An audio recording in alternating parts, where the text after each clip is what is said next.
everybody, my name's Mark. I'm a PA in orthopedics, and today we're going to be teaching you all how to do the empty can test, a very important test for the supraspinatus, one of the 4 rotator cuff muscles. First step in this test is you're going to abduct arms to about 90 degrees, forward flex the shoulders to about 30, and completely internally rotate. Then you're going to have your patient push up against your hands or resist your force downward. I'm going to bring in my volunteer here in just 1 second. We're going to show you how to explain this easily, complete the test, and then kind of discuss a little bit about what that test means and where to go from there. All right, so I got my buddy Brian here, and we're going to show you the empty can test. So the easiest way that I've found to tell our patients how to do this is arms up all the way, out a little bit, thumbs all the way to the ground. And once they're in this position, I'll have them just say, hey, don't let me push you down.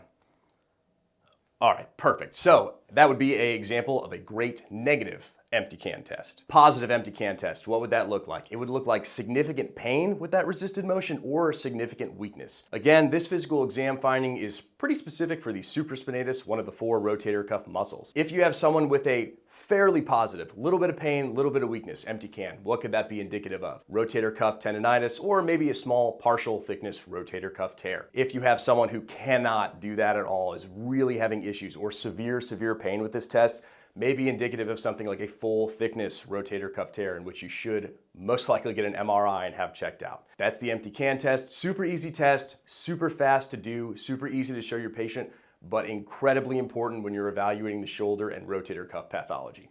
Thanks, everybody.